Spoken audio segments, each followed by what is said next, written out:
दोस्तों आज की वीडियो में मैं आपको बुर्ज सौर अफराद की शख्सियत और उनकी खुसूसियात के बारे में बताने जा रहा हूँ। तो दोस्तों अगर आप 21 अप्रैल से 21 मई के दरमियान पैदा हुए हैं तो आपका सितारा बुर्ज सौर है। और अगर आप एक सौर अफराद है और आपने अपनी खुदादाद सलाहियतों को सही तौर पर परवान चढ़ाया और इनसे काम लिया तो आपको अपनी जिंदगी में तरक्की के बड़े बड़े मराइल तय करने में मदद मिलेंगी। बुर्ज सौर का हुक्मरान सयारा ज़ोरा है जो कि हुस्न मोहब्बत की अलामत है। इसकी असरात के तहत सौर अफराद की शख्सियत बड़ी पुरकशिश होती है। एक सौर फर्द जिस्मानी हुस्न के साथ साथ ज़हनी हुस्न का भी मालिक होता है, यानी वो शाइस्ता, बाज़ौक़ और नफासत पसंद होता है। जो सौर अफराद अपनी खुदादाद सलाहियतों को परवान नहीं चढ़ाते, इनके मिजाज में जिद, सरकशी और अकड़पन पैदा हो जाता है। इनकी शख्सियत में दिलकशी पैदा नहीं होने पाती और लोग इनसे दूर रहने की कोशिश करते हैं। सौर अफराद मौसम बहार की नुमाइंदगी करते हैं और इनका मिजाज इसी मौसम से मुनासबत रखता है। चुनांचा खूबसूरती, शाइस्तगी, मोहब्बत, एहसासात की गहराई और जज्बे मफाहमत इनकी सबसे बड़ी खुसूसियत है। सौर अफराद साबित कदम होते हैं और अगर वो अपने कामों में एहतियात और समझदारी से काम ले तो दुनिया में मुफीद खिदमत अंजाम दे सकते हैं। एक आम सौर फर्द आराम तलब होता है, लेकिन अगर कोई चैलेंज सामने हो तो वो गोशे आफियत छोड़कर मैदान जद्दोजहद में कूद सकता है। ऐसे मौके पर इनमें जिद और अठदर्मी पैदा हो जाती है जो साबित कदमी का मनफी पहलू है। इनको अक को नाहक की कोई परवाह नहीं रहती और वो सब कुछ कर गुजरते हैं। अगर सौर अफराद अपने दिल और दिमाग की सलाहियतों को इनके फितरी रास्ते पर चलने दें तो वो अच्छी और पुरमसरत जिंदगी गुजार सकते हैं।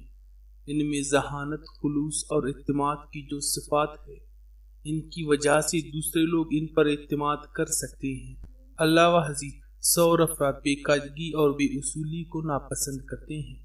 वो हर काम को सलीके और नज़्म व ज़ब्त के साथ अंजाम देना चाहते हैं। सौर अफराद में सब्र, तहम्मुल और जुर्रत की सिफात पाई जाती है। इनकी ज़िंदगी में ऐसे लम्हात मुमकिन हैं जब वो दूसरों के जज्बात और एहसासात से मुतासिर होकर गलत कदम उठा सकते हैं। इनको तमाम फैसले हर किस्म के असरात से बेनियाज होकर तना करना चाहिए। सौर अफराद किसी बात की तहकीक में जल्दी नहीं करते और इसकी वजह से इनका हर कदम आम तौर पर सही उठता है। सौर अफराद को ख्वाब व ख्याल की दुनिया में बहुत सुकून हासिल होता है, लेकिन अगर वो अपने अंदाज फिक्र को इत्दाल की हद में ना रखे तो ख्वाब व ख्याल की ये दुनिया इनको गैर अमली इंसान बना देगी और इनको अपने मकासद के उसूल में नाकामियों का सामना करना पड़ेगा। सौर अफराद जिस चीज़ का भी मुताला करते हैं या जिस काम पर तवज्जो देते हैं, इस पर ज़्यादा से ज़्यादा तवज्जो करने की कोशिश करते हैं।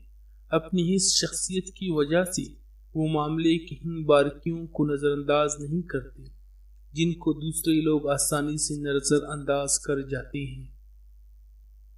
वो तालीम पर खुसूसी तवज्जो देते हैं और अपने सबक का मुताला करने में दूसरों की निस्बत ज़्यादा वक़्त सिर्फ करते हैं। वो जो कुछ पढ़ते हैं इसको अज़म भी करना चाहते हैं।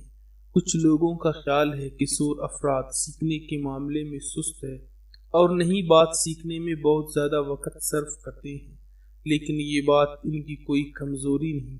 ये सही है कि वो सीखने में ज़्यादा वक़्त सर्फ करते हैं, लेकिन जब सीख जाते हैं तो दूसरों की निस्बत वो सीखा हुआ सबक ज़्यादा अरसे तक याद रखते हैं। ये दरअसल इनकी साबित कदमी का एक पहलू है जो इनकी कामयाबी का बायस होता है। सौर अफराद की कुव्वत तख़य्युल ज़बरदस्त होती है, जिसकी वजह से इनके फ़िक्र व अमल में नदारत और अनोखापन होता है। वो अपनी कुव्वत तख़य्युल से काम लेकर हर उस चीज़ को बेहतर से बेहतर बना सकते हैं जो उनकी सुपुर्द की जाए। इनकी ये सलाहियत सौर अफराद के लिए तिजारत और पेशा वराना ज़िंदगी में कामयाबी के रास्ते खोल सकती है। सौर अफराद खाने पीने के शौकीन होते हैं और उम्दा और आला दर्जे के पकवान खाने का रुझान रखते हैं। ان کی رہائش اور انداز زندگی بھی پرتعیش ہوتا ہے اور وہ زندگی کی آسائشوں کی طرف مائل رہتے ہیں۔ نجومی حضرات سور افراد کے کردار کی وضاحت کرتے وقت اس بات پر زور دیتے ہیں کہ اگر وہ اپنی خودداد صلاحیتوں کو نہ پہچانے اور ان سے کام نہ لے تو پھر یہ ان کا قصور ہے۔ لہذا سور افراد کو یاد رکھنا چاہیے کہ وہ اپنی خودداد صلاحیتوں سے زیادہ کام لیں۔ وہ اپنی صلاحیتوں کو جتنا زیادہ استعمال کریں گے اس نسبت سے وہ اپنی زندگی کو بہتر اور پر آسائش بنا سکتے ہیں۔ تو دوستو، اگر آپ کو ہماری یہ آج کی ویڈیو پسند آئی ہو تو ہماری چینل بابل میڈیا کو ضرور سبسکرائب کیجیے گا اور بیل آئیکن دبانا نہ بھولیے گا۔